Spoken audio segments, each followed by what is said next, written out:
ও electronic মিডিয়ার সাংবাদিকবৃন্দ, আসসালামু আলাইকুম। আপনারা জানেন বিজিবি দেশের সীমান্ত রক্ষার পাশাপাশি আসন্ন ত্রয়োদশ জাতীয় সংসদ নির্বাচন ও গণভোট 2026 শান্তিপূর্ণ, অবাধ ও সুষ্ঠুভাবে সম্পন্ন করার লক্ষ্যে গণপ্রজাতন্ত্রী বাংলাদেশ সরকার ও নির্বাচন কমিশনের সকল নির্দেশনা কঠোরভাবে অনুসরণ করে গুরুত্বপূর্ণ ভূমিকা পালন করে আসছে। আপনারা জানেন আমাদের হবিগঞ্জে 103 কিলোমিটার সীমান্ত এলাকায় 16টি বিওপির মাধ্যমে সুরক্ষিত রাখার পাশাপাশি আসন্ন নির্বাচন উপলক্ষে হবিগঞ্জ জেলার 4টি সংসদীয় আসনের 9টি উপজেলায় ইতিমধ্যে আমরা 17 প্লাটুন বিজিবি সদস্য মোতায়েনের মাধ্যমে পৃথক পৃথক বেস ক্যাম্প স্থাপন করে অবস্থান গ্রহণ করছে এবং বিভিন্ন ভোট কেন্দ্রসমূহ আমরা রেকগনাইজেন্স করছি। এই নির্বাচনে আইন শৃঙ্খলা পরিস্থিতি সংক্রান্ত তথ্য সংগ্রহের জন্য আমরা ড্রোন এবং বডি অন ক্যামেরা ব্যবহারের মাধ্যমে নজরদারি বৃদ্ধি করে আমাদের হবিগঞ্জ জেলা সীমান্তবর্তী 2টি উপজেলা মাধবপুর এবং চুনারুঘাটে যতগুলো বিওপি আমাদের আছে, প্রত্যেকটি বিওপিতে আমরা জনবল বৃদ্ধির মাধ্যমে দিবারাত্রি 24 ঘন্টা আমরা সীমান্ত সুরক্ষিত রাখার জন্য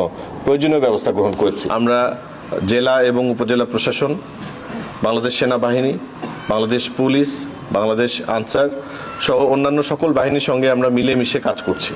চোরাচালান প্রতিরোধ এবং মাদক মুক্ত সমাজ গড়ে তোলা আমাদের সকলের অন্যতম দায়িত্ব। হবিগঞ্জ ব্যাটালিয়ন এবং এর আওতাধীন 16টি বিওপি হতে প্রতিদিন বিশেষ এবং নিয়মিত অভিযান পরিচালনা করে গত 3 মাসে আজ পর্যন্ত আমরা 7 জন আসামি সহ মোট 26,91,87,820 টাকা মূল্যের চোরাচালান মালামাল এবং মাদকদ্রব্য আটক করতে সক্ষম হয়েছি। আমরা আমাদের অর্পিত দায়িত্ব পালনে অবিচল আছি এবং থাকবো ইনশাআল্লাহ। আপনাদের সবাইকে অনেক অনেক ধন্যবাদ।